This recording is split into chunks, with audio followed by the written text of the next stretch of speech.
Hoje eu quero começar a ministrar sobre uma série, na verdade uma minissérie, porque são só 2 mensagens. Mas eu quero falar sobre a parábola do bom samaritano. Então o título óbvio da nossa série é O Bom Samaritano. Esse é um assunto que eu já preguei outras vezes, mas nós vamos tentar trazer algo que acrescente um pouco mais a este assunto. Então, o bom samaritano. Nós vamos ler agora a passagem bíblica em que Jesus conta essa parábola, mas hoje nós vamos nos deter mais no diálogo de Jesus antes de contar a parábola do que propriamente dito na parábola. E aí no próximo domingo a gente vai se debruçar mais sobre a parábola em si. Mas hoje a gente vai ficar mais no contexto, mas é importante a gente ler toda a parábola, toda a história, o texto e o contexto, para entendermos as lições que a palavra de Deus nos ensina aqui.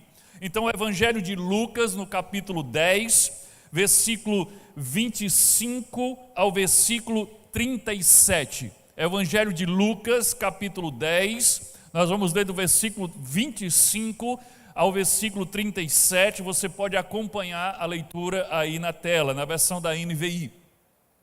Diz assim: certa ocasião, um perito na lei, em outras versões diz um mestre da lei, um perito na lei levantou-se para pôr Jesus à prova e lhe perguntou. Não esquece esse detalhe, ele não apenas fez uma pergunta, ele se levantou para pôr Jesus à prova. Então ele perguntou a Jesus: mestre, o que preciso fazer para herdar a vida eterna? O que está escrito na lei? Respondeu Jesus. Jesus responde com uma pergunta: o que está escrito na lei? Como você a ler? Isso é o que Jesus está perguntando a ele. Ele respondeu: ame o Senhor, o seu Deus, de todo o seu coração, de toda a sua alma, de todas as suas forças e de todo o seu entendimento. E ame o seu próximo como a si mesmo. Disse Jesus: você respondeu corretamente. Faça isso e viverá. Mas ele, o mestre da lei, mas ele querendo justificar-se, atente para isso, a gente vai falar sobre isso mais tarde, mas ele querendo justificar-se, perguntou a Jesus, ele vai fazer uma segunda pergunta: e quem é o meu próximo? Uma pausa aqui. Este mestre da lei afirma conhecer e amar a Deus, mas ele não conhece o seu próximo. Ele conhece a Deus que não pode ver, mas não conhece o seu próximo que está ao redor dele. Em resposta, disse Jesus: um homem descia, observe, Jesus vai contar agora a parábola para responder a segunda pergunta do mestre da lei: quem é o meu próximo? Aí Jesus agora vai responder com uma parábola. Jesus não respondeu nada para ele de forma óbvia. Primeira pergunta, Jesus respondeu com outra pergunta. E a segunda pergunta, Jesus respondeu com uma parábola. Aí Jesus começa a contar. Em resposta, disse Jesus: um homem descia de Jerusalém para Jericó, quando caiu nas mãos de assaltantes.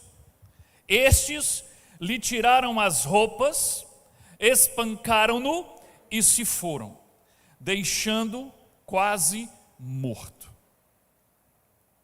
Aconteceu estar descendo pela mesma estrada de onde? De Jerusalém para Jericó, um sacerdote.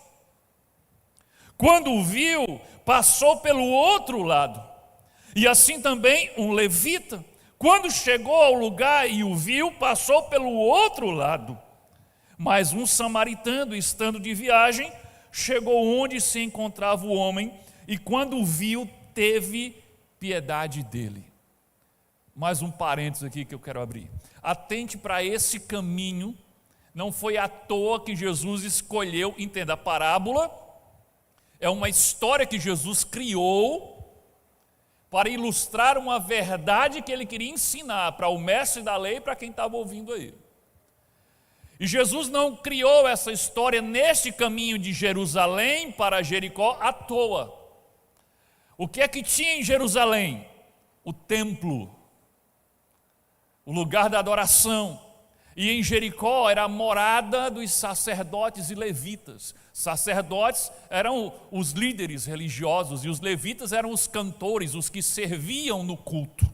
Não só cantores, mas todos os que serviam no culto.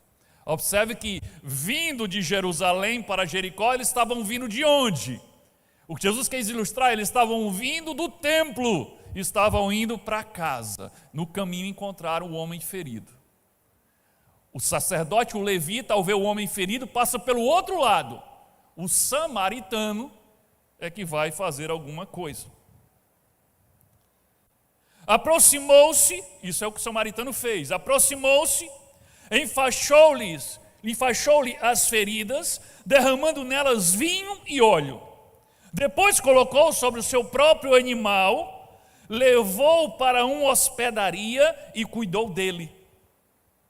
Muita gente imagina essa cena errada, imagina ele chegando lá e entregando para o dono da hospedaria. Ele levou para uma hospedaria e ele permaneceu lá por algum tempo cuidando dele.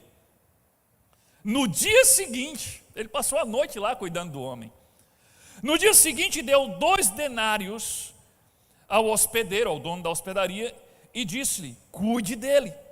Quando voltar, lhe pagarei todas as despesas que você tiver.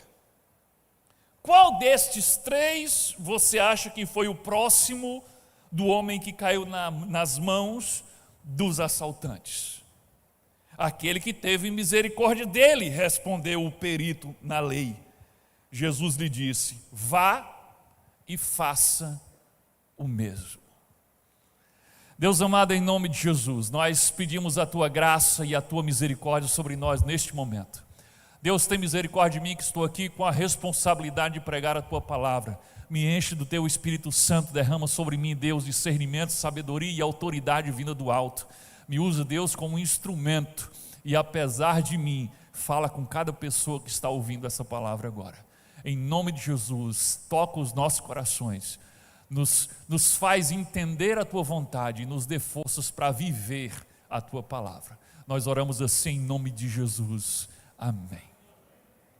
Querido, como é que a história começa? A história começa com um perito na lei, um mestre da lei, se levantando para fazer uma pergunta a Jesus. E a pergunta que ele faz a Jesus é o tema da mensagem de hoje, da mensagem 1 e 2, né? Hoje é a primeira. Então a mensagem 1 é esse tema aí: o que preciso fazer para herdar a vida eterna? Então hoje o tema da mensagem é a primeira pergunta que o mestre da lei fez para Jesus: o que preciso fazer para herdar a vida eterna? Quem era o mestre da lei? O que era um perito da lei? Era um líder do povo judeu, do povo de Israel, um homem que conhecia e ensinava a lei de Deus, os mandamentos de Deus. Se a gente fosse buscar um paralelo de um mestre da lei para os nossos dias, seria como uma espécie de um professor de teologia. Era mais ou menos isso. Era como se fosse um professor de um seminário de teologia. Nesse caso, esse mestre da lei era um homem que conhecia profundamente a lei de Deus, mas não vivia de acordo com o que conhecia e com o que ensinava. O mestre da lei, na verdade, fez 2 perguntas a Jesus. A primeira foi essa daí: o que é preciso fazer para herdar a vida eterna? E a segunda pergunta foi: quem é o meu próximo? Hoje nós vamos focar na primeira pergunta. Domingo que vem nós vamos focar na segunda pergunta: quem é o meu próximo? Então vamos para a primeira pergunta então: o que devo fazer para herdar a vida eterna? E essa não é uma pergunta qualquer, não é uma pergunta simples, não é uma pergunta superficial.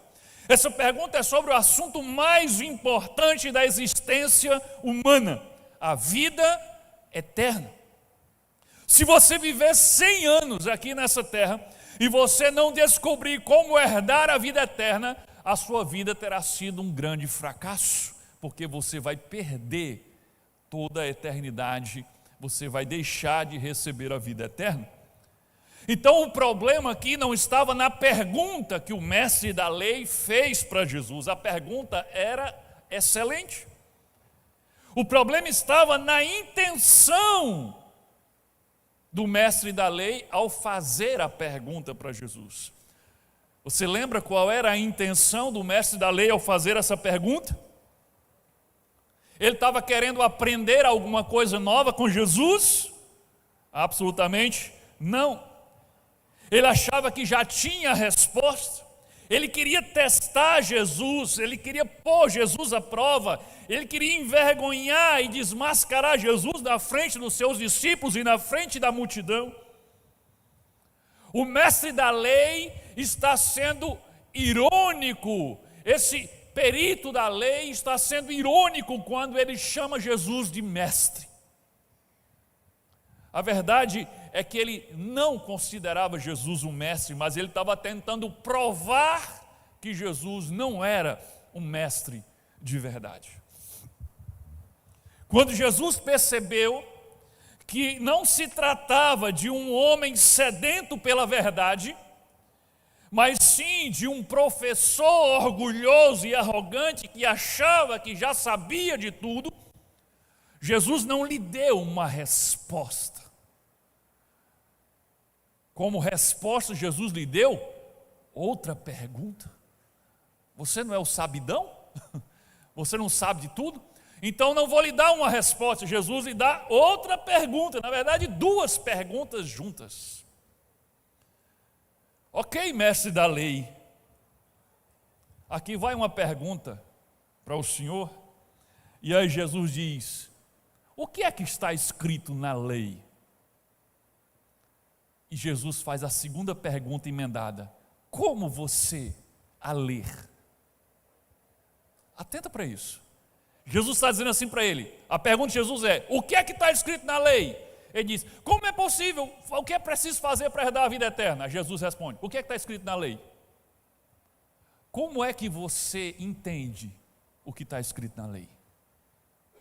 Isso é muito importante. Vocês, como assim? Como ele lê? Cada um lê diferente, Tem muita gente que lê diferente.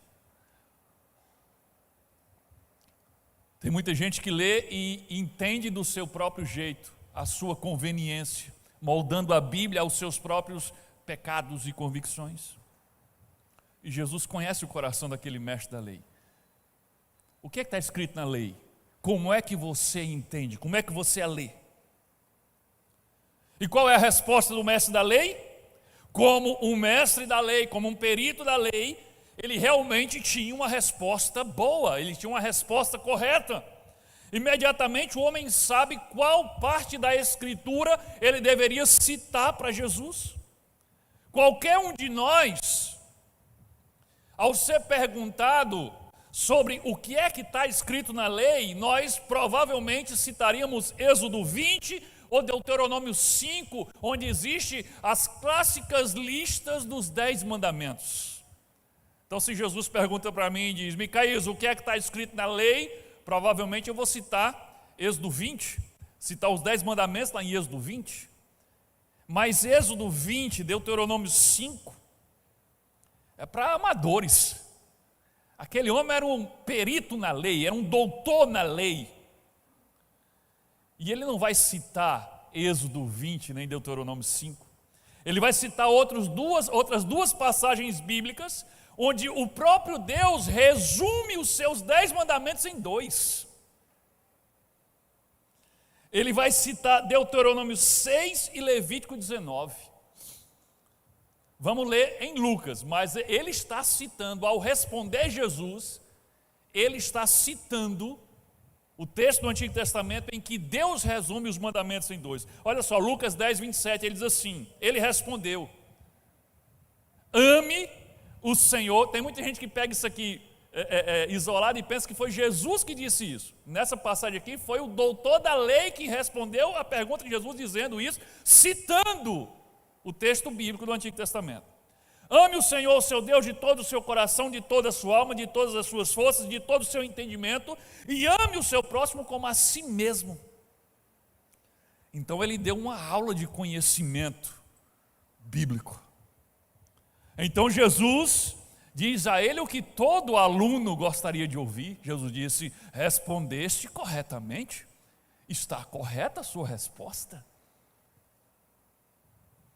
Mas o fato de Jesus dizer que a resposta estava correta não significava dizer que a resposta estava completa. Observe que Jesus não perguntou só o que está escrito na lei. Jesus perguntou: como é que você entende o que está escrito na lei? O que o mestre da lei falou era verdade, era o texto bíblico, é isso que está escrito na lei. Mas o problema estava na forma como o mestre da lei entendia o que estava escrito lá. E Jesus conhecia o coração dele. O mestre da lei se considerava um homem merecedor da vida eterna.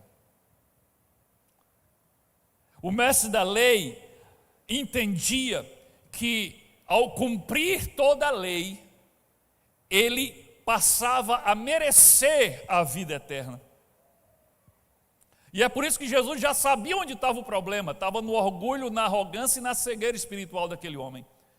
Ele conhece os mandamentos e acha que obedece os mandamentos. E acha que a vida eterna já é dele, por direito. E aí Jesus começa dizendo, como o que está escrito, como é que você entende? Porque Jesus já sabia como ele entendia. A verdade é que o mestre da lei não entendia que nenhum ser humano é capaz de cumprir toda a lei de Deus. E isso, obviamente, incluía o próprio doutor da lei. Nenhum ser humano pode cumprir toda a lei de Deus. E Jesus revela isso a ele, Jesus confronta ele com o pecado dele, com a falta dele, apenas na frase assim: então faça tudo isso e você viverá eternamente.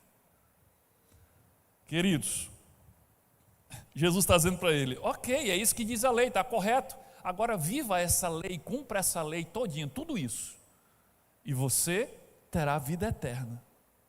Quando Jesus diz isso, ele sai satisfeito? Não. Com essa frase, Jesus quebrou as pernas do doutorzinho da lei. Na verdade, ao ouvir a voz de Jesus dizendo, cheio de autoridade: vai então, faz tudo isso que a lei diz e terás a vida eterna. Na hora que Jesus diz isso, com a autoridade de Jesus, os olhos daquele homem enxergam o quão distante ele estava de ser um cumpridor da lei resumida que ele acaba de citar. E antes mesmo de Jesus contar a parábola do bom samaritano, o mestre da lei já tinha entendido que era culpado de não cumprir toda a lei. Baseado em que eu estou dizendo que o mestre da lei já tinha entendido isso, já estava se sentindo culpado?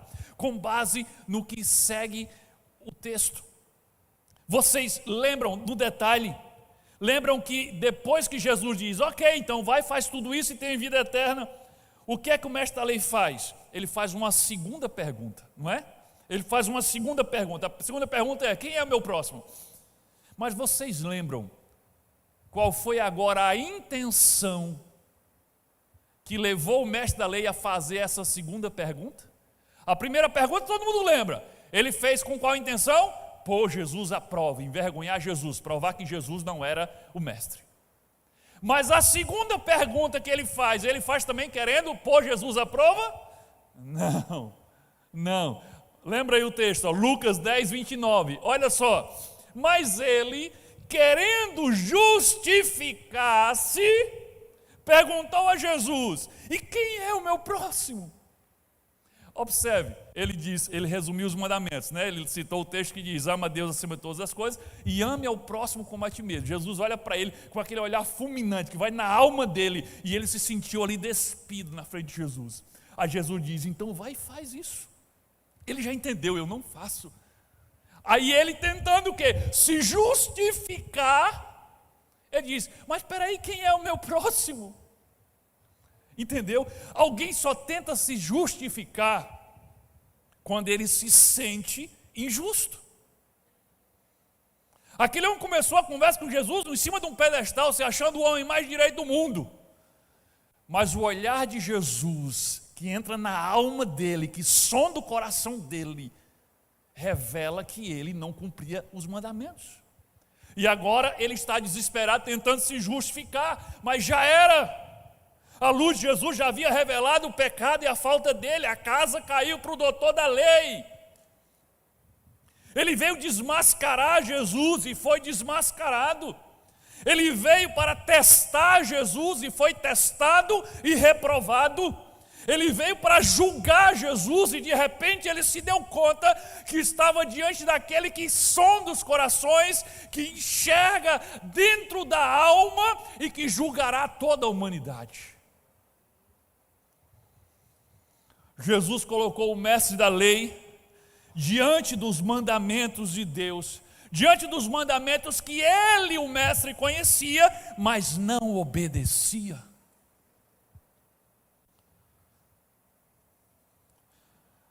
E você deve estar se perguntando, então, se é impossível para o homem cumprir toda a lei, Jesus disse, cumpra toda a lei e será salvo.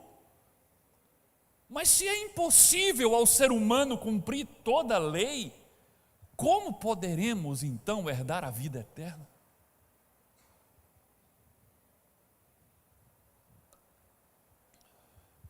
Interessante que essa também foi a pergunta feita pelos discípulos de Jesus em outra ocasião, quando ele também usou os mandamentos de Deus para desmascarar um outro homem orgulhoso, conhecido na Bíblia como o jovem rico. Ou também que se achava o bonzão. Conhece os mandamentos? Desde pequeno que eu obedeço tudo. Aí Jesus diz, então vai. Cumpre, vende tudo que tem, dá aos pobres. Ou seja, mostra que Deus, o primeiro mandamento que você ama a Deus acima de todas as coisas. E na mesma hora o cara foi desmascarado. Lembra disso? Pronto, naquela ocasião, Marcos 10, 26, os discípulos questionaram Jesus. Ficaram apavorados e questionaram Jesus e disseram, quando ouviram isso, os discípulos ficaram espantadíssimos e perguntavam uns aos outros, então, quem é que pode se salvar? Espera aí, se a gente tem que cumprir os mandamentos para herdar a vida eterna, quem é que pode se salvar? Eles já viram logo, a gente está frito. Aí no versículo 27, Marcos 10, 27, Jesus olhou para eles e disse, para os seres humanos, isso não é possível, que se salvar não é possível. Para os seres humanos isso não é possível, mas para Deus é, pois para Deus tudo é possível. Jesus está dizendo, vocês estão corretos, é impossível para o ser humano se salvar. Só Deus pode salvar os seres humanos. É isso que Jesus está dizendo aqui. Então Jesus, é claro, nenhum ser humano consegue se salvar. Ou seja, ninguém consegue ser salvo pelas suas próprias forças ou pelo seu próprio mérito. Ou seja, ninguém consegue ser salvo por cumprir toda a lei de Deus e assim ganhar com os seus méritos a vida eterna. Nem mesmo o doutor da lei em Israel ou o pastor batista em Parnamirim, qualquer um, você ou eu, nenhum de nós pode herdar a vida eterna com os próprios méritos ao cumprir toda a lei de Deus. E por que é impossível para o ser humano cumprir toda a lei de Deus? Porque nós já nascemos com a semente do pecado, com a inclinação para o que não presta. E porque a lei de Deus tem uma cláusula muito difícil, que se você descumprir um item dela, você é culpado de toda ela. Tiago capítulo 2, versículo 8 a 11 diz assim, se vocês de fato obedecerem à lei real encontrada na Escritura que diz, ame o seu próximo como a si mesmo, estarão agindo corretamente. Mas se tratarem os outros com favoritismo, estarão cometendo pecado e serão condenados pela lei como transgressores. Pois quem obedece a toda a lei, mas tropeça em apenas um ponto, torna-se culpado de quebrá-la inteiramente. Olha que coisa séria. Você vai lá 99%, errou 1% e diz, você é culpado dos 100%. Pois aquele que disse, não adulterarás, também disse, não matarás. Se você não comete adultério, mas comete assassinato, torna-se transgressor da lei toda. Você compreende a seriedade disso? Se o teu único pecado foi mentir, você se tornou culpado por todos os outros mandamentos, porque o Deus que disse para você não mentir, também disse para você não roubar, não matar, não adulterar. Se o teu único pecado foi desonrar ou desrespeitar os teus pais, você também se tornou culpado de todo o restante dos mandamentos, porque o mesmo Deus que diz, honra teu pai e tua mãe, também disse, não cobiçarás, não furtarás, não dirás falso testemunho, e etc. Se você mente apenas 10% do seu tempo, ainda assim você é um mentiroso. Se você rouba em apenas 1% do seu tempo, ainda assim você é um ladrão. Se você quebrou um dos mandamentos de Deus uma única vez na sua vida, ainda assim você quebrou os mandamentos de Deus. Não existe um justo sequer, é o que diz a palavra de Deus. Se você desobedece apenas uma pequena parte da ordem, ainda assim você é desobediente. Então, se você descumpriu pelo menos um dos 10 mandamentos, uma vez na vida, você é culpado por quebrar todos eles. E segundo a Bíblia, não merece herdar a vida eterna, porque quebrou a lei de Deus. O que nós merecemos é o que diz a palavra, o que nós merecemos com justiça. A consequência do pecado é a morte, e a morte é eterna. Esse era o problema do mestre da lei, do doutor da lei. Ele achava que poderia herdar a vida eterna cumprindo a lei. E se ninguém pode cumprir a lei, está todo mundo perdido. Está todo mundo com passaporte carimbado para o inferno. A não ser que Deus resolva esse problema. Foi o que ele fez. Mas talvez você esteja pensando, se é impossível aos seres humanos cumprir toda a lei, e assim merecerem a vida eterna, para que Deus nos deu essa lei então? Se ela não pode ser cumprida por nós, pecadores. Entenda uma coisa, a lei, os mandamentos de Deus, não foi revelado para nós para nos salvar.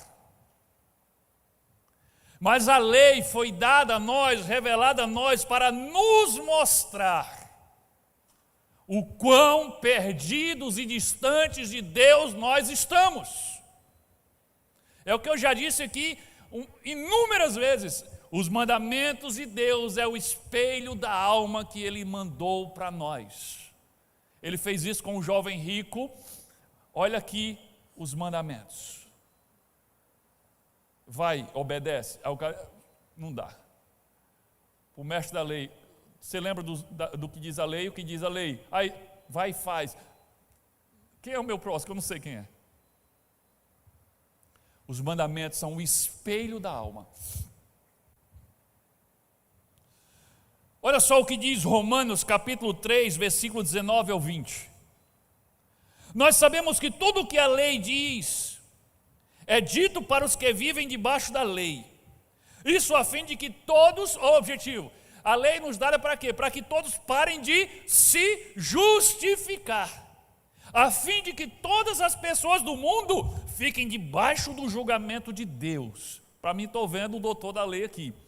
Eu estou mostrando a lei para você parar de se justificar.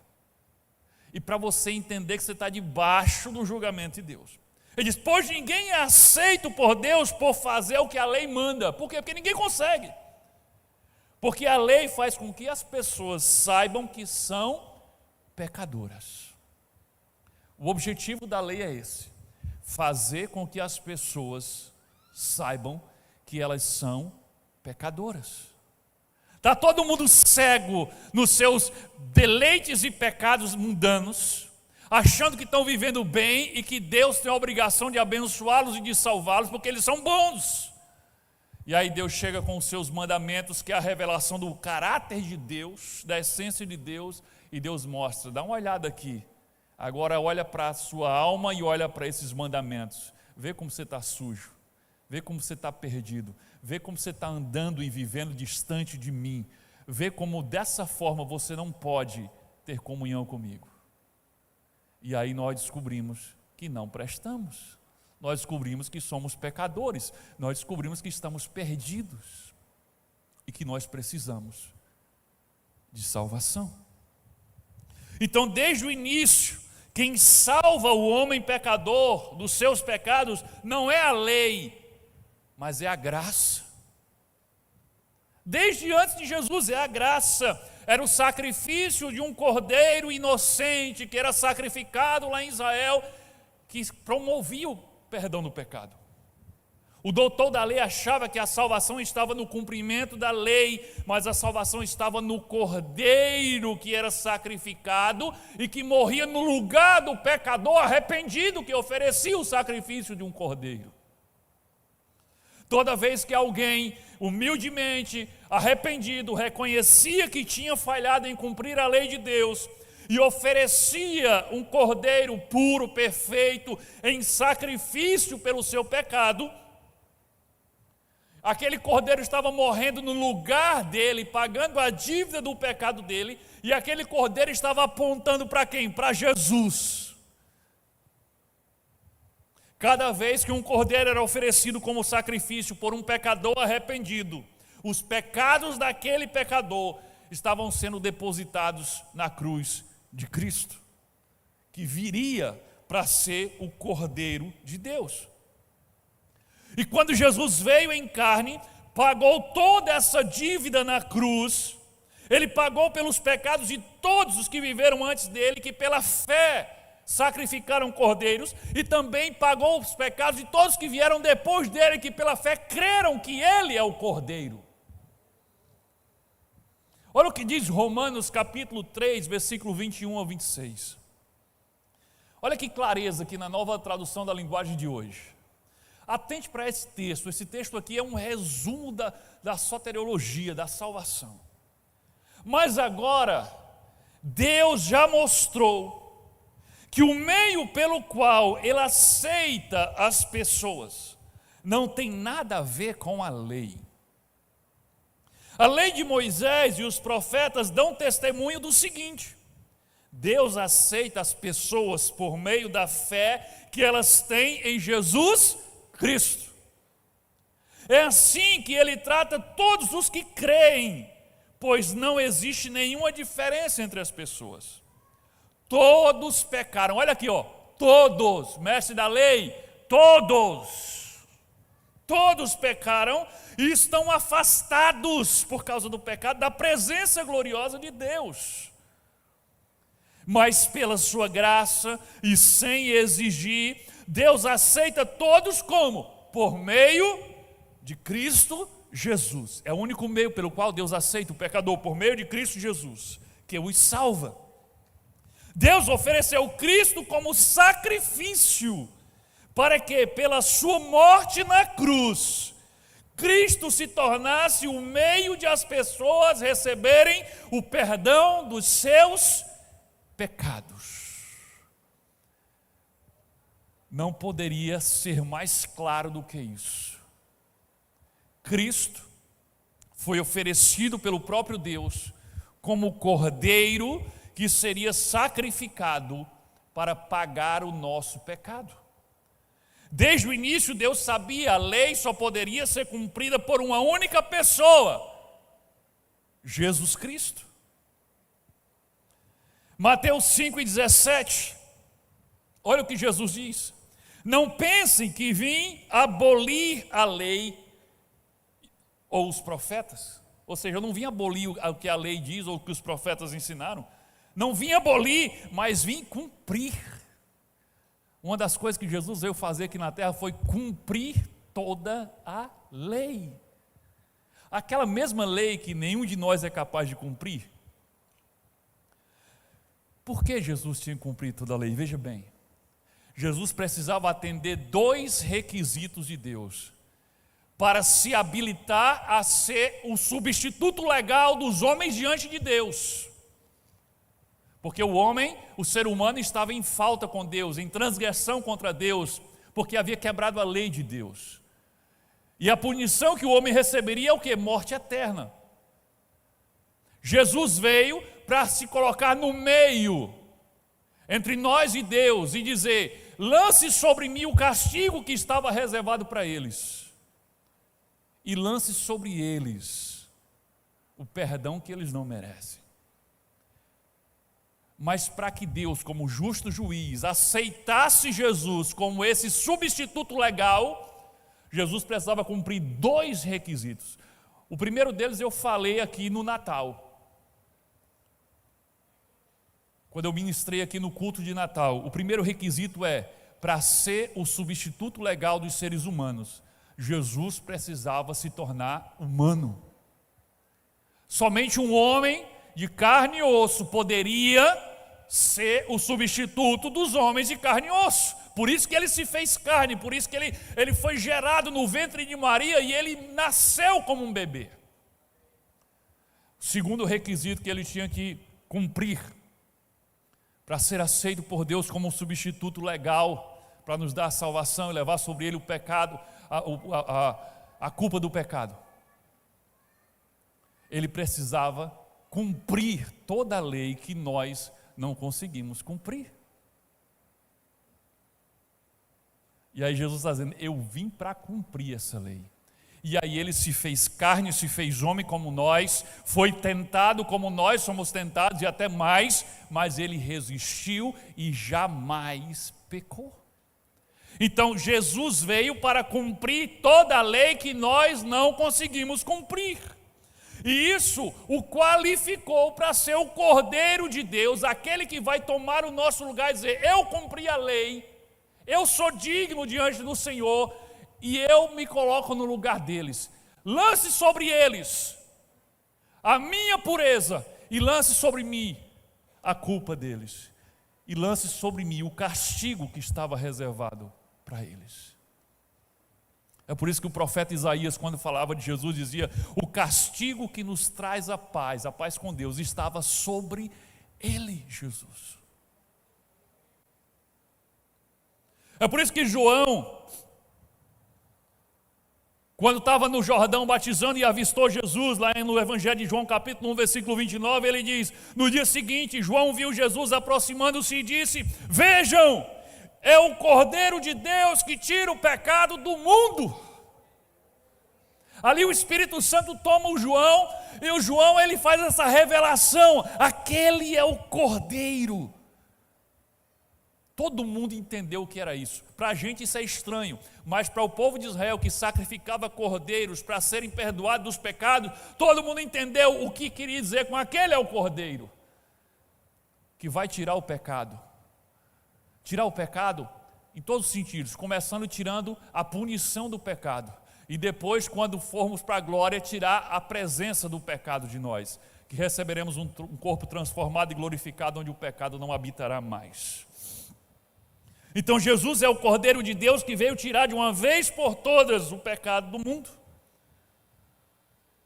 Se você crê nele, se você o receber como seu Senhor, como seu Cordeiro e como seu leão, essas duas dimensões, são essas duas dimensões que a Bíblia apresenta sobre Jesus. Ele veio como cordeiro e virá como leão. Ele veio como sacrifício e virá como rei. Se você receber ele na sua vida, nessas duas dimensões, como o teu cordeiro, aquele que veio, morreu na cruz para salvar você, e se você o receber como o seu leão, ou seja, aquele que reina sobre sua vida, Então você será absolvido dos seus pecados, justificado por Ele diante de Deus, será salvo e terá vida eterna.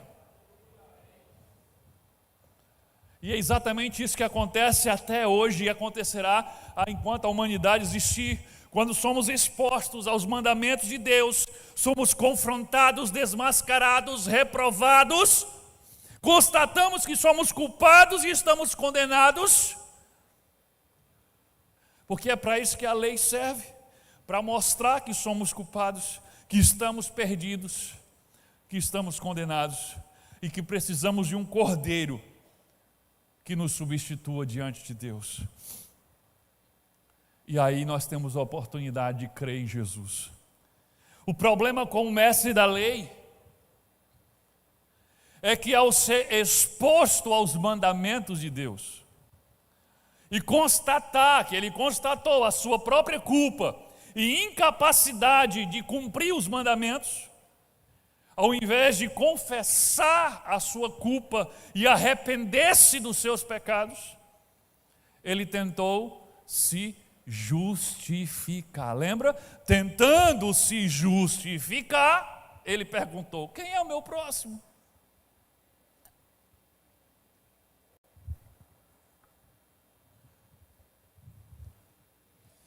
Fazendo justamente o que Paulo diz que ele não deveria fazer. Lembra que a gente leu agora há pouco lá em Romanos 3? Não justificasse. O mestre da lei, o perito da lei, ele foi até a metade do caminho da salvação.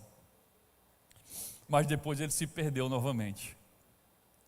Ele foi até o momento do desmascarar do seu pecado. Mas ele não prosseguiu. O próximo passo era reconhecer o cordeiro que estava diante dele, como João reconheceu: eis ali o cordeiro de Deus. Ele não reconheceu. Ele foi até o ponto em que o pecado dele foi desmascarado pelo confronto com a lei de Deus e com a palavra de Jesus. Mas ele parou aí. E em vez dele se render diante do cordeiro que estava diante dele e deixar o cordeiro justificar ele, ele tentou se justificar. Ele perdeu a grande oportunidade de finalmente herdar a vida eterna. E esse é o mesmo caminho trilhado por muitos hoje. Em vez de buscarem o Cordeiro de Deus para tirar os seus pecados e perdoar os seus pecados, eles escolhem justificar-se, dando desculpas justificativas, racionais a eles e a Deus. Ah, Senhor, mas eu não sou tão mal assim. Eu sou uma pessoa boa. Eu sou uma pessoa religiosa. Tem muita gente que é pior do que eu. Não, fala sério, tem muita gente pior do que eu. O Senhor sabe, a carne é fraca. Foi sem querer. Não era minha intenção. Eu não tive escolha. Eu me vi numa situação que eu não tinha escolha, eu tive que fazer. Quem pode me julgar por isso? Aquela foi a única forma que eu tinha de me defender. E aí você segue no seu repertório de justificativas e desculpas, em vez de simplesmente confessar o pecado. Olha o que diz 1 João, capítulo 1, versículo 8 ao 10. Se afirmarmos que estamos sem pecado, enganamo-nos a nós mesmos, e a verdade não está em nós. Compreenderam isso? Se eu não reconhecer que tenho pecado, se eu não reconhecer que sou culpado, eu estou enganando a mim mesmo, e a verdade não está em mim. Aí ele diz: se confessarmos os nossos pecados, Deus, Ele é fiel e justo para quê? Para nos perdoar os nossos pecados e nos purificar de toda injustiça. Tudo que você tiver feito, Ele pode te justificar e te perdoar, se você confessar. Mas ele volta a afirmar: se afirmarmos que não temos cometido pecado, se você insistir no orgulho, desfazemos de Deus um mentiroso. Estamos dizendo que Deus é mentiroso, e a sua palavra não está em nós. Quando eu digo que eu não sou culpado, quando eu digo que eu não tenho pecado, quando eu digo que eu sou justo, eu estou dizendo: Deus é mentiroso. Sabe por quê? Porque nós acabamos de ler a palavra de Deus que diz que todos pecaram e estão afastados da glória de Deus. Porque a palavra de Deus diz que não há um justo sequer sobre a terra. E quando eu digo que eu sou justo e que eu mereço a vida eterna, eu estou dizendo: Deus é mentiroso. Eu estou falando a verdade. E ele está dizendo: não, você está dizendo que Deus é mentiroso, mas a verdade não está em você. A palavra de Deus não está em você. Mas se você confessar os seus pecados, Ele é fiel e justo para perdoar os teus pecados e te purificar de toda injustiça. Então voltemos ao mestre da lei. Para tentar justificar-se, ele só piora a situação. É isso que a gente faz, quando a gente tenta se justificar, em vez de confessar, a gente só piora a situação. A gente só se lambuza mais na lama. E aí ele piora a situação fazendo a outra pergunta, que eu vou trabalhar ela no próximo domingo, mas ele diz: quem é o meu próximo? Em outras palavras, ele está dizendo assim: Senhor, eu não obedeço essa parte do mandamento de amar o meu próximo a mim mesmo, é porque na verdade eu nem sei quem é meu próximo. Você pode me ajudar a dizer quem é meu próximo? Ele está se justificando: eu não obedeço porque eu não sei quem é, entendeu? Mas como é que é, doutor da lei? O senhor conhece a Deus que não pode ver, mas não conhece o seu próximo que está à sua volta? A ideia aqui é que o sacerdote e o levita, na parábola que Jesus conta para responder essa justificativa dele, o sacerdote e o levita estavam voltando do culto no templo e passando pelo homem ferido.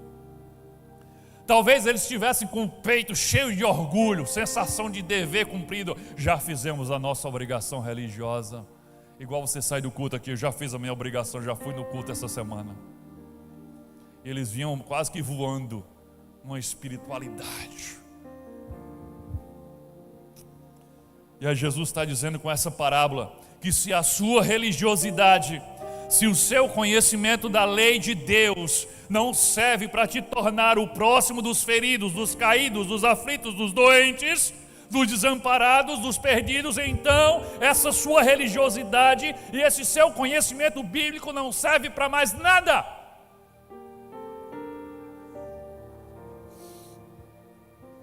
Os religiosos de hoje não são diferentes dos religiosos do tempo de Jesus. Os religiosos de hoje são exatamente iguais ao mestre da lei, ao doutor da lei. Nós estamos mais preocupados com os rituais religiosos, com as regras da denominação, do que com as pessoas perdidas.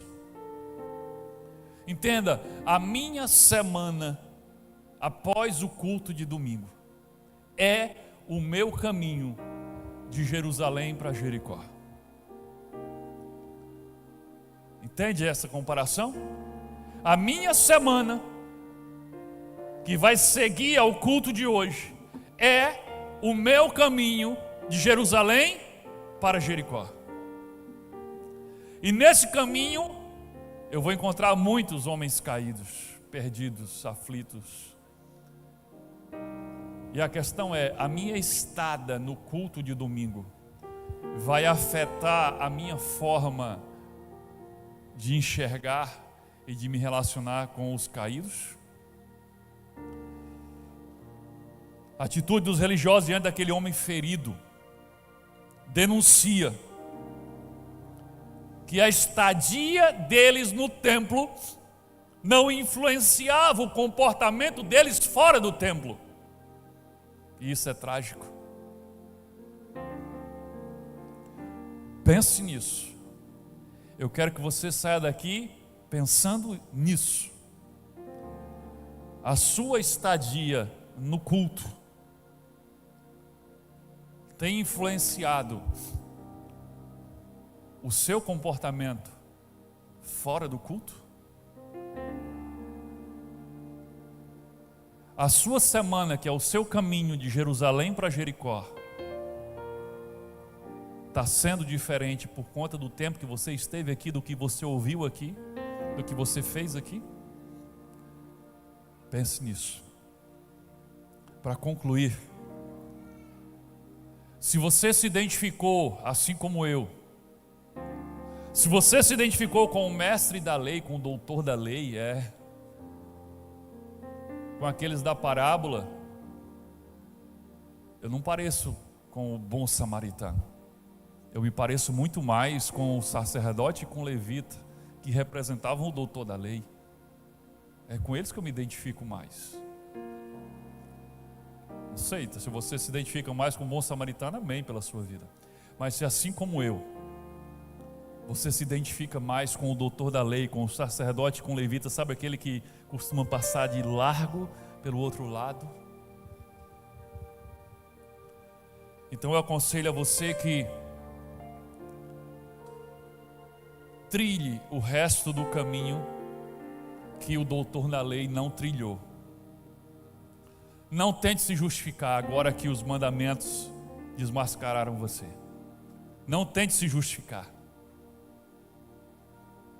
Não tente se explicar. Apenas arrependa-se. Confesse os seus pecados. E deixe o Cordeiro de Deus limpar toda a sua culpa. Quando estava no louvor, antes de começar a mensagem, eu estava fazendo exatamente isso. Eu estava dizendo para ele o quão ruim eu sou e quão eu não presto. E pedindo que ele me perdoasse. Não me expliquei. Não me justifiquei. Porque eu não sei fazer isso. Deus sabe me justificar por meio de Cristo. Agora, se você se identificou com o homem caído, aquele que foi vítima dos assaltantes, dos malfeitores, que representam aqueles malfeitores ali, o assaltante ele representa o Satanás. Se a tua vida está destruída, se você está no chão, se você chegou aqui hoje acabado, destruído ao chão, por causa dos ataques que o diabo tem feito na sua vida, na sua família, no seu coração, na sua mente, então eu tenho uma boa notícia para você. Assim como aquele bom samaritano, Jesus não vai passar de longe. Não, Ele veio para te buscar, Ele veio para tratar as suas feridas, Ele veio para pagar a conta pelos teus pecados, te dar a salvação e a vida eterna. Ele cumpriu toda a lei no teu lugar e te oferece de graça herdar a vida eterna. Amém? Que Deus nos abençoe em nome de Jesus.